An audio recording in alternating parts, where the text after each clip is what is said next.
Let's dive right into it. In this question, we are given two shapes. We have one which is a rectangle and another being a triangle. The first part requires us to calculate the area of the triangle and the area of the rectangle in terms of x. So the sides of the rectangle M are x plus 4 and 7 minus x. So to calculate the area, we say length multiplied by the width, which is equals to x plus 4 multiplied by 7 minus x. This would give us now x multiplied by 7 and x multiplied by minus x plus 4 multiplied by 7 and 4 multiplied by minus x. So x multiplied by 7 gives us 7x plus x multiplied by minus x equals to minus x squared. 7 times 4 equals to 28. 4 times minus x minus 4x. And then we rearrange the terms.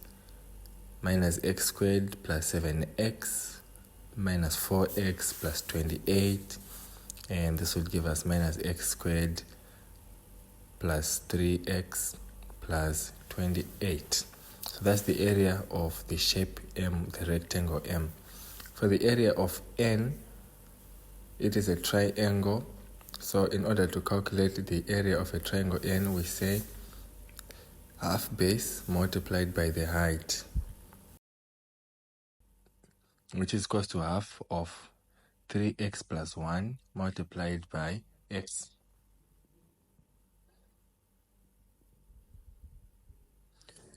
This would give us, let me rewrite that, half of 3x plus 1 multiplied by x.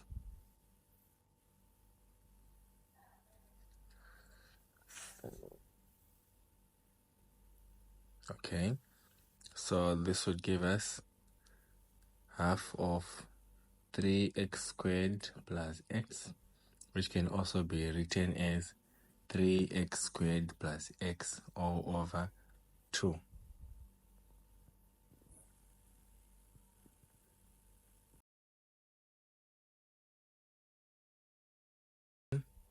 In the next part, we are given that the area of N is equal to 3x squared plus x over 2, and we already calculated the other area.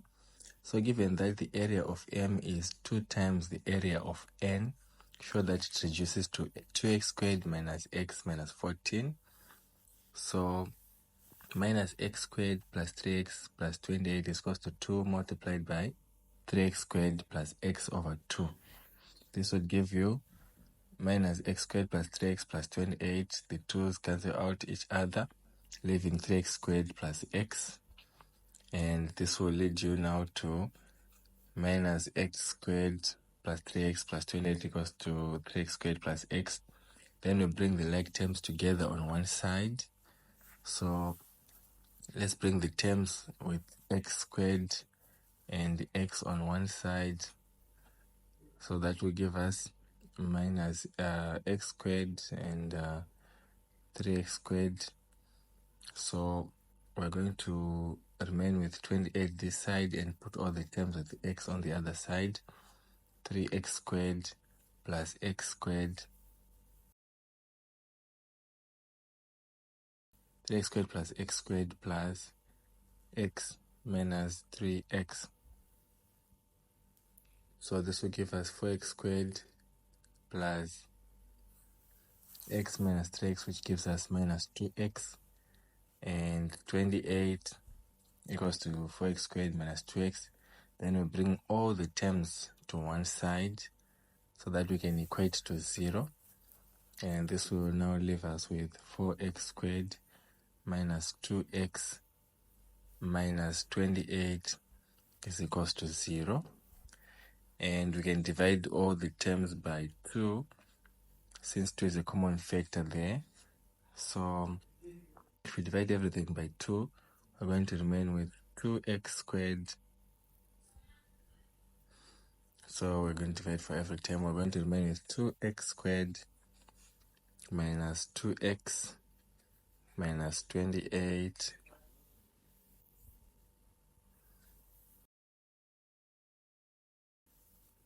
So 4 divided by 2, 2 divided by 2, 1, 20 divided by 2, 14, and therefore we're going to remain with 2x squared minus x minus 14 equals to 0, and hence it becomes similar, or it's the same as that one which we've been given. So we've shown that it reduces to that.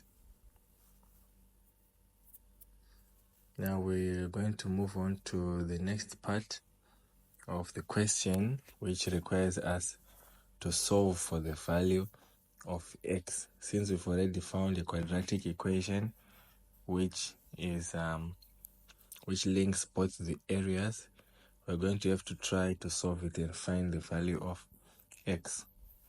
In this case, it will be difficult to use other methods like completing the square and regrouping, and the graphing method is still okay, but the best method to use in this case would be the quadratic formula.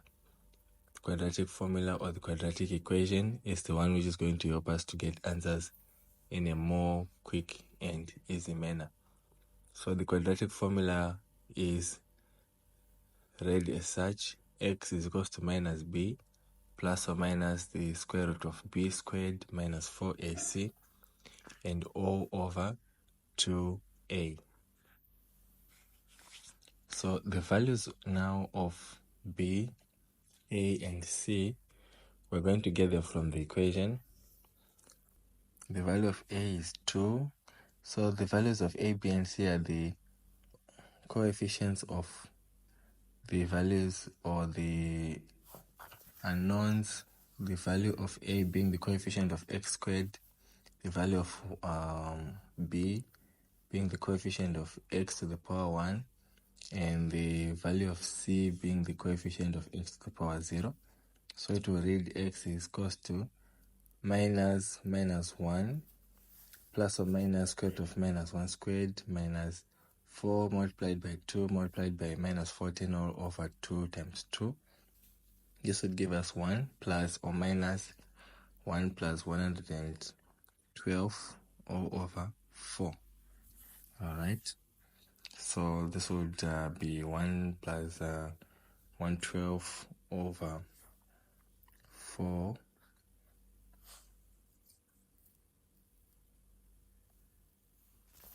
Then this will lead us to 1 plus or minus square root of 113 all over 4.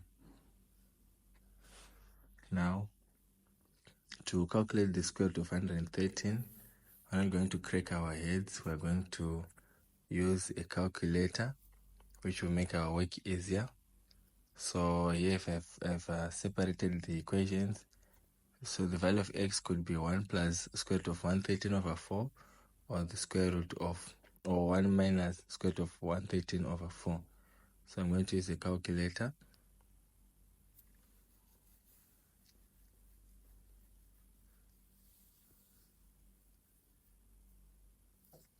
So we got the square root of 113 is 10.63. So it will be 1 plus 10.63, 1 over 4, or 1 minus 10.6301 over 4.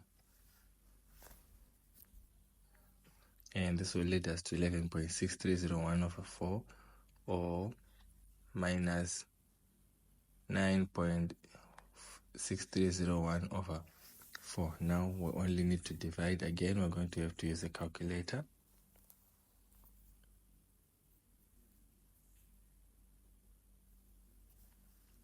So I've gotten my values there. Alright, so back to our equation.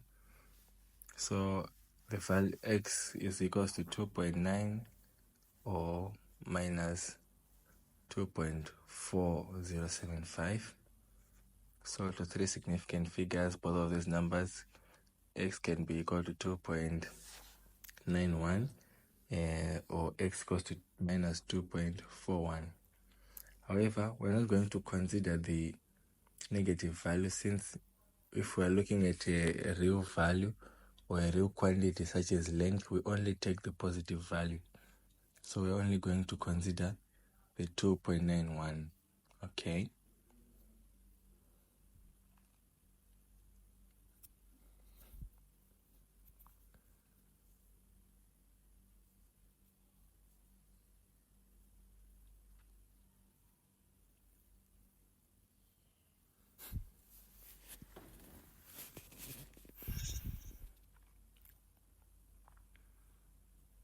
So we only use the positive root because the length of the shape is a real quantity.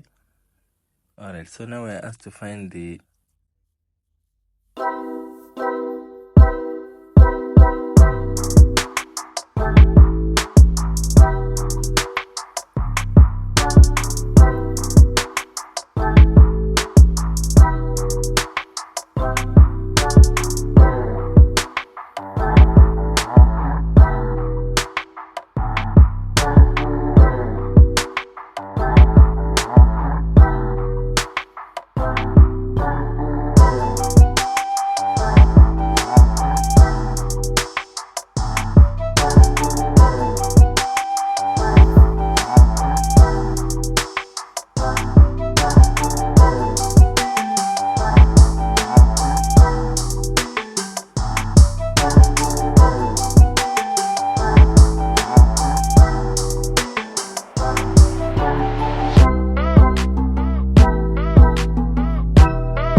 then we round off to the nearest millimeter, which we are going to get is 69 millimeters. Alright, so this marks the end. Don't forget to like and to subscribe. Stay tuned for more. If you've got any questions, feel free to ask in the comment section. See you next time.